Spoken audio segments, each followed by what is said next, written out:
Well, the translators are gone, and the live stream is waning, which means that if we just listen to my colleague Matthias, the best thing in the world would be to leave it to you, the people.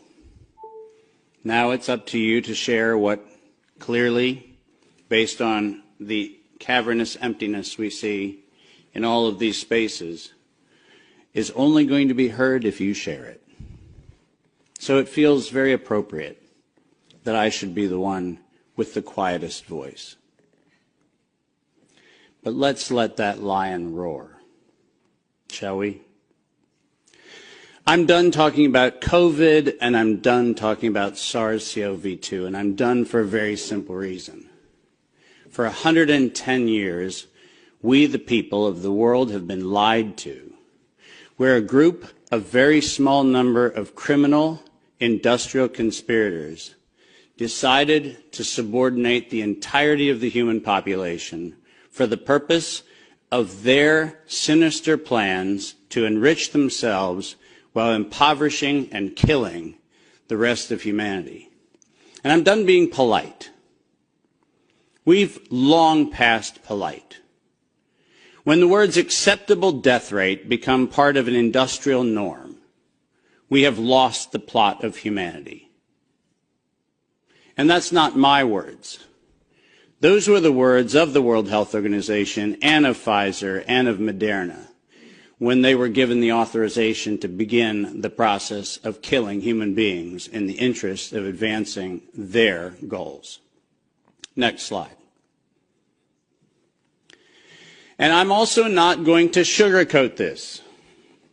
This is a criminal cartel. We are acting as though there's some sort of redeemable quality somewhere in some esoteric layer that somehow or another the World Health Organization must have some salutatory benefit. Well, I'm going to tell you, since its formation in the 1940s, the World Health Organization has been nothing more than a criminal cartel that has a sole and singular intent. And I will show you the document that proves what I'm saying. This is not an allegation. This is actually provable by their own words in their own hand. And they use a four-step process to execute every one of their nefarious plans. They begin by planning an exercise, then they go to the business of funding that exercise, then they create the rationale for the thing that they're going to do, and then they deploy and profit from it. And in violation of 15 U.S. Code Section 19, which for those of you listening, coincidentally started with the Clayton Act in the same year that the World Health Organization in the United States, 1913, the same year the World Health Organization's progenitors also started. So I find it fascinating that we passed the Clayton Act in 1913 and we set in motion 110 years ago the criminal conspiracy which we now call the World Health Organization. 110 years later. And in violation of TIFU, or TEFU, I don't even know how to say it, the TFEU, the treaty allegedly for the functioning of the European Union, which I think needs to now be called the Treaty for the Dysfunctional European Cabal, Article 101 unambiguously lays out the conditions that this was never a public health anything. It was racketeering for the purpose of instilling terror to adapt the behavior of a population. Period. That's what it was. That's what it always was. And we can come up with every theoretical argument we want to make about things, but the problem, even with the theory that we had an outbreak of something, is falsifiable for the data from Zurich that shows us that in the year of the death pandemic of the globe, life insurance companies paid $30 billion less in claims. Now, if there's a medical professional or a social professional or anybody else who wants to debate that we could develop a virus cunningly that could find out your bank account, your insurance policy statements, and whether you're paid up on your premiums, that's a big ask. It turns out that the data is unambiguous. We did not have a pandemic. We had genocide.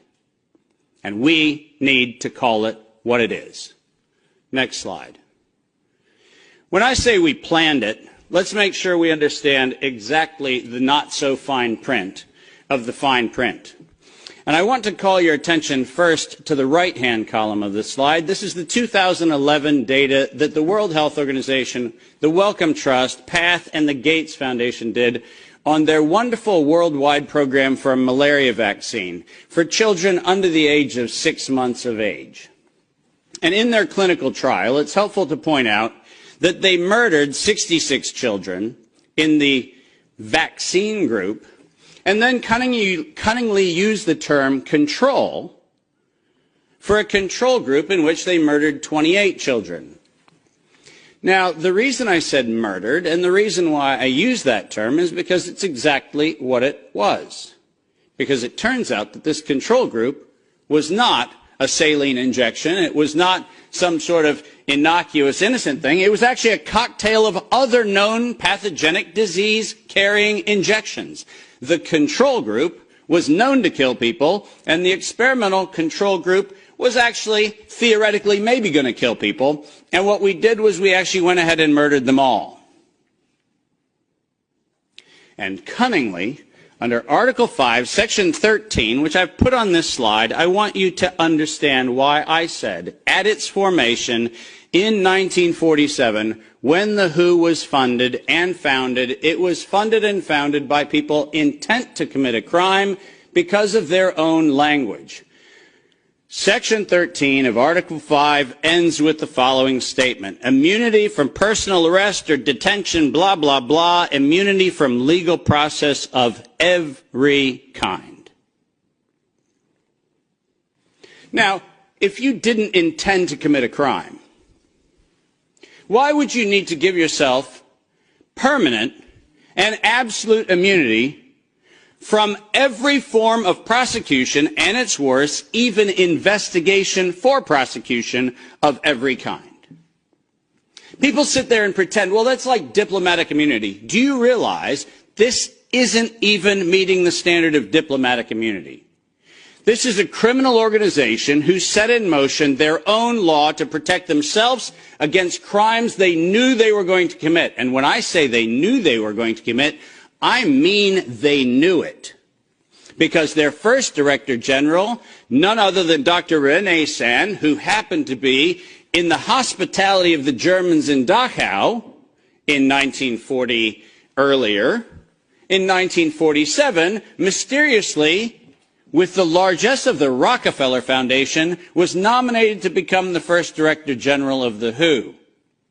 And within 5 short years, René Sand decided to authorize the real purpose of the WHO in writing by then Director General Dr. Brock Chisholm, who advocated for population control as its primary objective. Does that sound like public health to anyone in this room? This is not public health.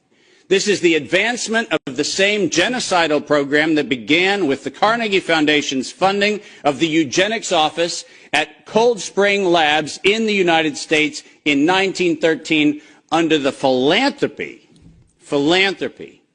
of Andrew Carnegie. People, stop fooling yourself. We debate the leaves on the tree of what we call this pandemic thing, but we're not going to the root. This was an organized crime, racketeering entity set up to give itself first absolute immunity and then execute its plans to make sure it controls who lives, who dies, and who gets any chance at life. And if you think that I am somehow inflating numbers, let me be unambiguous. Under every treatment of tax provision, if I were to tell you that there is an 88% controlling interest of any organization, you might conclude that that actually aggregates into a controlling interest. And it turns out that if we look at the foundation donations to the World Health Organization, 88% of those come from a single organization, the Gates Foundation. That constitutes a violation of every competitiveness law in Europe and every competitiveness law in the United States.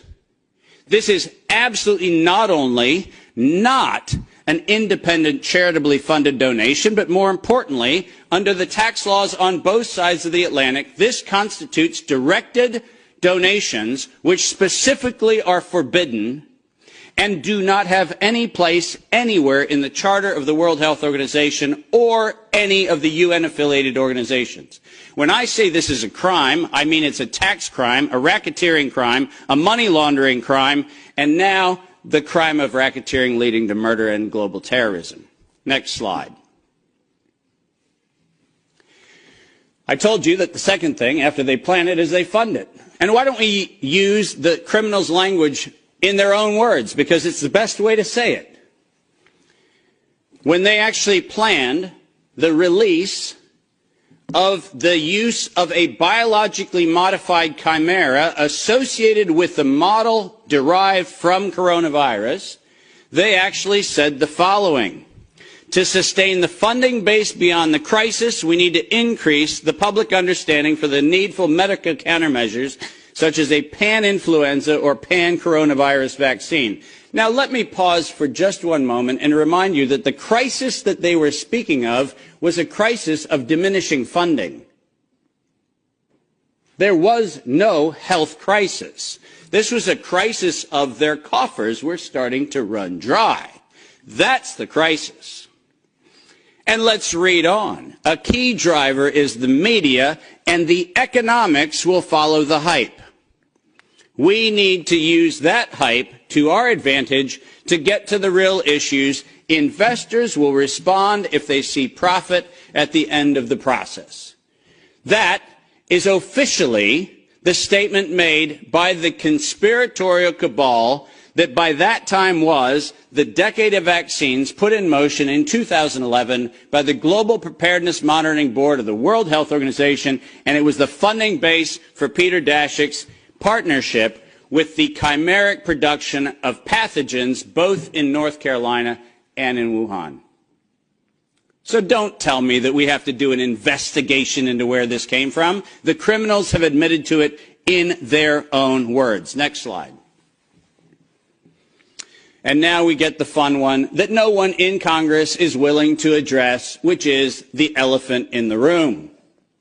On October the 21st, 2014, despite the multiple conversations between Senator Rand Paul and Anthony Fauci, where we've been told that Rand Paul has done everything he can to put Fauci on the ropes, he has had in his possession the letter that you see on the left. And it is the letter conveniently on NIAID letterhead sent to the University of North Carolina, Chapel Hill, which unambiguously states that during the gain-of-function moratorium, which, by the way, if we use the word moratorium, feels like that means you're supposed to stop. Why don't we go ahead and look at two pieces of this letter. First, the second bullet under Project One, which, by the way, was not part of the original grant. This was to look at the novel functions of the virus pathogenesis in vivo. You know what that means? In living systems. The grant was supposed to be clinical simulations and models, but this grant was modified with this letter to say we were going to authorize gain-of-function research during the moratorium in living systems. And then we love the last paragraph of this letter, which conveniently says, as your grant is currently funded, this pause is voluntary. How many times have you met a voluntary moratorium? And the best part about it is that if we look at the very last line, or continue to conduct the applicable gain-of-function research until the end of the currently active budget period. But here comes the problem. You know who is supplying the budget? An indefinite term, unlimited amount contract from DARPA and from NIH.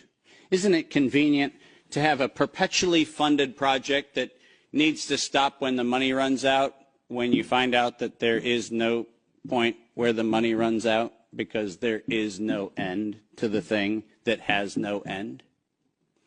And lest you think that I'm making an allegation, which I'm not, I'm making an accusation. Let's be clear. And there's a big difference. I'm not alleging anything. They actually went to the trouble of telling us that it was going